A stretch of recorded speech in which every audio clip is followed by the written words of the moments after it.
Hello बच्चों, तो आज हम लोग स्टार्ट करने वाले पुटपाक रस पूर्ण विधि। पुटपाक का लेक्चर नंबर 1 हमने कंप्लीट कर लिया था, उसमें कुछ टॉपिक छूट गए थे, वो इस लेक्चर में कंप्लीट करेंगे। ठीक है, रस पूर्ण करने की विधि, मतलब रस को पूर्ण करने में पुटपाक विधि में जो रस पूर्ण होता है उसे कैसे करेंगे। कनिके निशेषस्य स्यात् नित्य समूह उत्तान शयना रक्त पित्ते चा तो शीते को उष्णे वात कफ हो, यानी कि रोगी को उत्तान यानी सीधा लिटाएं, ककीनक यानी आँख के कोने से रस निषेचित कर डालें। मतलब इस पुटपाक में क्या करते हैं, बेसिकली हम लोग क्या करते हैं कि औषध द्रव्य को आँख पे भरते हैं। ठीक है, तो ककीनक यानी आँख के कोने से रस निषेचित मैंने डाला करें।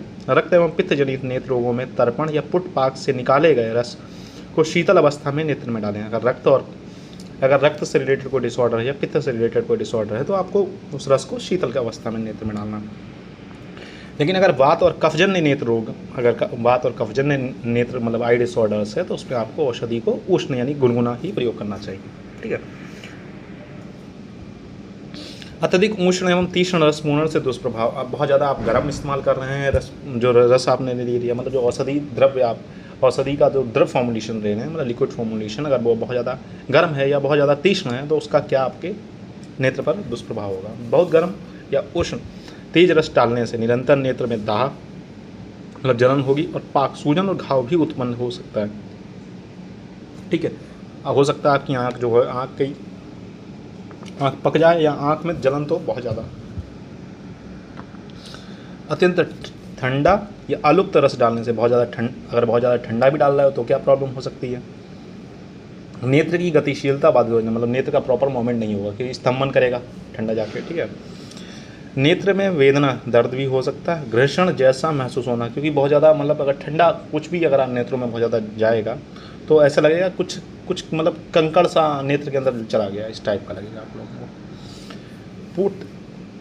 पुटपाक की अवधि, परिहार, बातें, लक्षण और दोष। पुटपाक की अवधि दोषानुसार अगर वातज नेत्र रोग है तो 1 दिन, पित्तज में 2 दिन और कफज में 3 दिन तक हम लोग पुटपाक करते हैं। पुटपाक के प्रकार के अनुसार अवधि, लेखन पुटपाक करेंगे तो 1 दिन के लिए, स्नेहन पुटपाक 2 दिन के लिए और रोपण पुटपाक 3 दिन के लिए करते हैं। पथ्यकाल, सावधानी की अवधि, पुटपाक की चिकित्सा जितने समय तक चलती रहे उससे दोगुना समय तक परहेज का पालन करना चाहिए। मतलब जो आपको पथ्य बताए गए हैं, जितने समय तक आपने जैसे 3 दिन किया तो 6 दिनों तक आपको पथ्य का ध्यान रखना पड़ेगा। पुटपाक के बाद परहेज क्या करना है, तेज रोशनी से बचना है, वायु के झोंके से बचना है, मतलब आँख को ढक के, मतलब स्पेक्टिकल्स वगैरह लगा के जाना है। आकाश को नहीं देखना है, मतलब आकाश का मतलब यहाँ पर है तेज धूप से। ठीक है, कांच तथा चमकदार वस्तुओं से नेत्र को बचाना चाहिए, मतलब ऐसी जगह पर नहीं जाना चाहिए जहाँ पर बहुत ज़्यादा मिरर्स वगैरह हों, जहाँ पर लाइटिंग काफ़ी ज़्यादा हो, वहाँ से भी बचना है आपको। सम्यक पुटपाक के क्या लक्षण होते हैं। नेत्रों का रंग साफ प्रसन्न यानी स्वस्थ हो जाता है। ठीक है, नेत्र हल्के और बात आताप यानी हवा धूप सहने के योग्य हो जाते हैं। स्वप्न निद्रा अच्छी आती है और सही समय पर जागरण होता है, मतलब आदमी को नींद भी टाइम पे आएगी और आदमी जगेगा भी टाइम पर। अत्यधिक पुटपाक की बात करें तो अतियोग से क्या क्या लक्षण होते हैं, नेत्रों में दर्द होगा, सूजन होगा, फुंसियाँ भी उत्पन्न हो सकती हैं, उसमें पिंडिकाएँ भी कहते हैं। ठीक है, आँखों के सामने अंधेरा यानी तिमिर दर्शन वाली कंडीशन आ जाएगी अगर पुटपाक का अतियोग हो गया। अल्प मात्रा में अगर हीन योग हुआ है तो नेत्रों में पाक हो सकते हैं, आंसू स्त्राव यानी आंसू बहते रहेंगे, नेत्र में असहज हरकतें और अन्य दोष का उत्पन्न होना। पुटपाक और तर्पण के सामान्य नियम, मतलब पुटपाक और तर्पण के बाद हमें क्या क्या पालन करना चाहिए उसके बाद हम लोग देखें। तर्पण और पुटपाक की क्रिया से पहले और बाद में गर्म पानी से कपड़ा भिगोकर नेत्रों पर सेंक यानी स्वेदन करना चाहिए। कफ दोष की अधिकता हो तो उपचार के बाद धूम्रपान यानी औषधिक धूम का प्रयोग करना चाहिए। सेंक और अश्रुचेतन की बात करेंगे अब हम। वातादि दोषों को नष्ट करने वाली औषधियों के क्वाथ स्वरस के द्वारा किया गया अश्रुचेतन अपने प्रभाव से नाति प्रबल रोगों को नष्ट करता है या हल्की एवं मध्यम तीव्रता वाले नेत्र रोगों में प्रभावी है।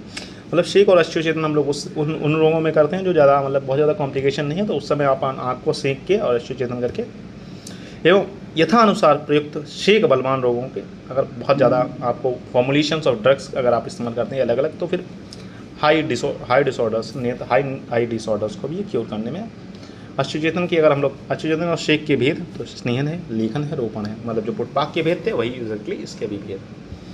ठीक है बच्चों, तो आज के लिए इतना ही रखते हैं, पुटपाक में इतना ही है। ठीक है, जो आपके सिलेबस में है। तो मिलते हैं नेक्स्ट लेक्चर में, तब तक के लिए हैव अ नाइस डे। पढ़ते रहें, मस्त रहें। कोई भी समस्या होती है तो आप पूछ सकते हैं। ठीक है।